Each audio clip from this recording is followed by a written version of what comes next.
చంద్రబాబు అంటేనే యూటర్న్. ఎప్పుడు ఏ రకంగా తాను బిగ్ యూటర్న్ తీసుకుంటారో కూడా ఊహించలేము, చెప్పలేము. ఇక తాజాగా ఆంధ్రప్రదేశ్లో జరుగుతున్న పరిణామాలన్నీ కూడా మనం ప్రతినిత్యం చూస్తున్నదే.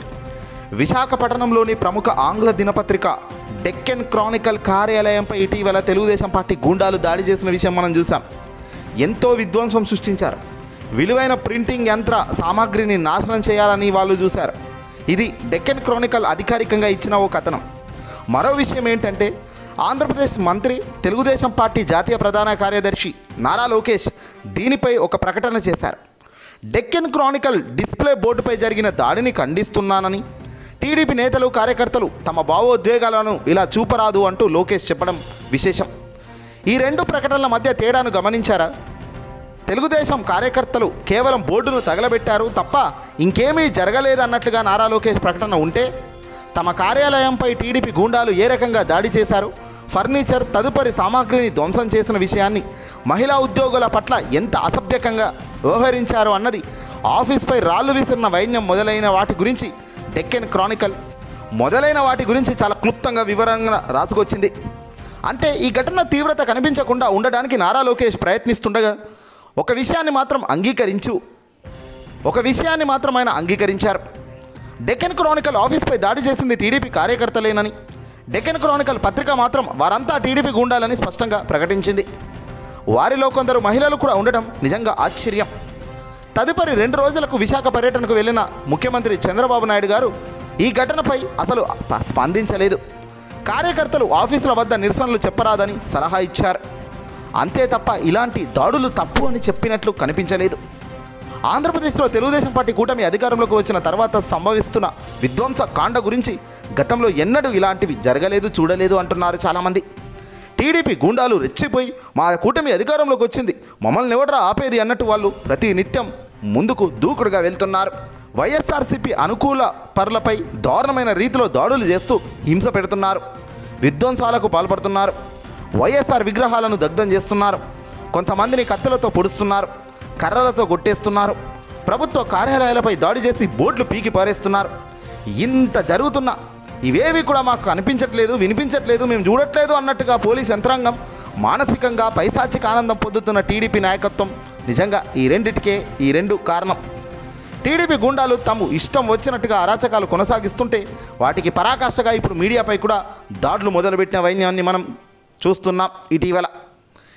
ఇలాంటి ఘటనే కనుక వైఎస్ఆర్సీపీ ప్రభుత్వ హయాంలో జరిగి ఉంటే మాత్రం మొత్తం దేశమంతా కూడా ఈనాడు, ఆంధ్రజ్యోతి వంటి టీడీపీ మీడియా పూర్తిగా హోరెత్తించేది.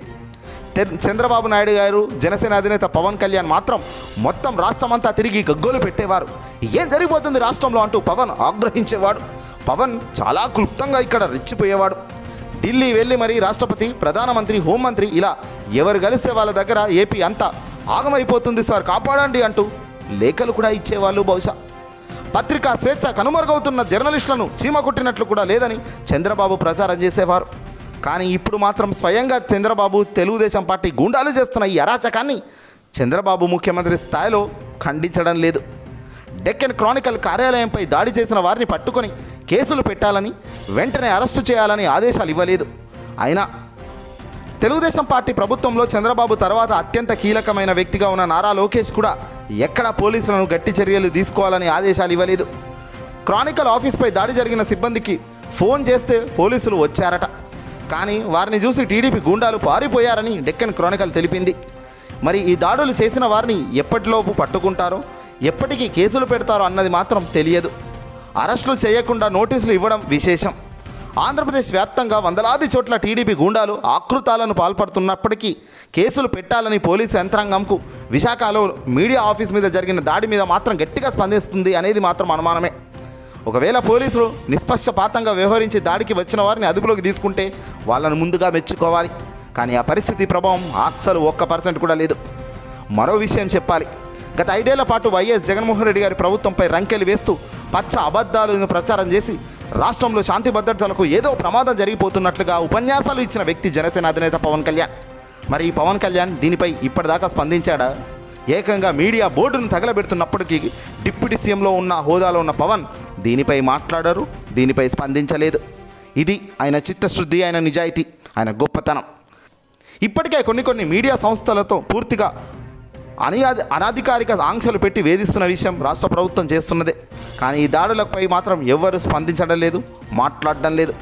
చంద్రబాబు మొదటి నుంచి వైఖరి ఇలాగే ఉంటుంది. తాను అనుకూలంగా ఉంటే ఒక మాదిరి, తనకు అనుకూలంగా లేకపోతే మరో మాదిరి ఇబ్బంది పెట్టడం చరిత్రలో ఎంతో పెద్ద పేజీలే ఉన్నాయి బాబు గారికి.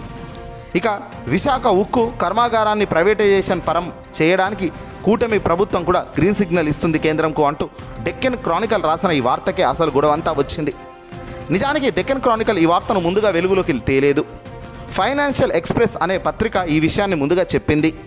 టీడీపీ జనసేనలు విశాఖ ఉక్కు విషయంలో యూటర్న్ తీసుకుంటున్నాయని తెలిపింది. ఒక టాప్ లీడర్ ఈ విషయం చెప్పినట్లు కూడా ఆ పత్రిక రాసుకొచ్చింది. అదృష్టవశాత్తు ఆ పత్రికా కార్యాలయం విశాఖలో లేదు కాబట్టి సరిపోయింది.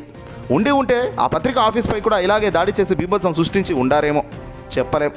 ఆ తర్వాత రోజు డెక్కన్ క్రానికల్ పత్రిక అదే వార్తను కొందరు దీనిపై గతంలో చేసిన వ్యాఖ్యలు, ప్రస్తుతం కేంద్రంలో మంత్రులుగా ఉన్న కొందరు ప్రైవేటైజేషన్కు అనుకూలంగా వ్యక్తపరుస్తున్న అభిప్రాయాలను అన్నిటినీ కలగలిపి కథనంగా ఇచ్చింది. అదే ఆ మీడియా చేసిన తప్పట. అలా చేయకూడదట. ఉన్న మాట అంటే ఉలికిపడినట్లుగా టీడీపీ కూటమి యూటర్న్ తీసుకుంటుందని చెప్పడం వారికి ఆగ్రహం కలిగించింది. నిజానికి తెలుగుదేశంకు ఆ పార్టీ అధినేత ముఖ్యమంత్రి చంద్రబాబు నాయుడుకు యూటర్న్లు తీసుకోవడం వెన్నెతో పెట్టిన విద్య. ఆ సంగతి దేశ ప్రధాని నరేంద్ర మోదీ లాంటి స్థాయిలో ఉన్న వ్యక్తులే ఓసారి చెప్పి యూటర్న్ బాబు అంటూ మోదీయే స్వయంగా ఆయన నోటి నుంచి అన్నారు. నిజంగా విశాఖ స్టీల్ ప్లాంట్ ప్రైవేటీకరణ అంశంలో టీడీపీ జనసేనల వైఖరి మారకపోతే అదే విషయాన్ని స్పష్టం చేసి ఉండవచ్చు, ఖండించి ఉండవచ్చు. లేదా ఆ పత్రిక అసత్యం రాసిందని వారు భావిస్తే శాంతియుతంగా నిరసన తెలిపవచ్చు. అలా కాకుండా ఇలా దహనకాండకు పాల్పడ్డారంటే ఏమని అనుకోవాలి? ఆంధ్రప్రదేశ్లో శాంతి భద్రతలు ఇంత ఘోరంగా ఉన్నాయని అర్థం కావడం లేదా? తెలుగుదేశం పార్టీ కానీ, జనసేన పార్టీ కానీ, చంద్రబాబు కానీ, నారా లోకేష్ కానీ, పవన్ కళ్యాణ్ కానీ ఎవరు ఎందుకు విశాఖ ఉక్కు ప్రైవేటీకరణ అంశంపై నిర్దిష్టంగా మాట్లాడడం లేదు? విశాఖ టూర్లో చంద్రబాబు తాము ప్రైవేటైజేషన్కు వ్యతిరేకమని ముక్కుముడిగా చెప్పినట్లు ఉంది తప్ప దానికి కట్టుబడి ఉంటే ఏ రకంగా కేంద్రాన్ని ఒప్పిస్తామో అని చెప్పే ఉంటే కొంత విశ్వాసం ఏర్పడి ఉండేది. కేంద్ర మంత్రి కుమారస్వామి ప్లాంట్ మూతపడకుండా చూస్తామని అంటున్నారే తప్ప ప్రైవేటైజేషన్ జరగకుండా స్పష్టంగా చెప్పినట్లు ఎక్కడా కనిపించలేదు. నిజమైన టీడీపీ జనసేన కార్యకర్తలైతే ముందుగా తమ నాయకులను దీనిపై నిలదీయాలి, అడగాలి. కనీసం వాస్తవమా కాదా అన్నది తెలుసుకోవాలి. అలా కాకుండా దహనకాండకు తెగబట్టం అంటే వారి అరాచక స్వభావాన్ని నగ్నంగా ప్రదర్శిస్తున్నట్లు అనుకోవాలి. చంద్రబాబు, పవన్ కళ్యాణ్లు విశాఖ స్టీల్ ప్లాంట్పై తమ కార్యాచరణ స్పష్టం చేస్తే సరే, లేకుంటే మీడియాలో వచ్చిన కథనాలన్నీ వాస్తవమేనని భవిష్యత్తులో తేలుతుంది కదా. అప్పుడు అలవాటు ప్రకారం టీడీపీ కూటమి యూటర్న్లు తీసుకున్నట్లే అవుతుంది కదా. మరి దాని గురించి మీడియా రాస్తే ఎందుకు దహనకాండ, ఎందుకింత తొందరపాటు? ఏదేమైనా ఇలాంటి వ్యక్తులను, ఇలాంటి సంస్థలపై దాడులను ప్రజాక్షేత్రంలో ఎప్పుడు ప్రజలు అంగీకరించరు.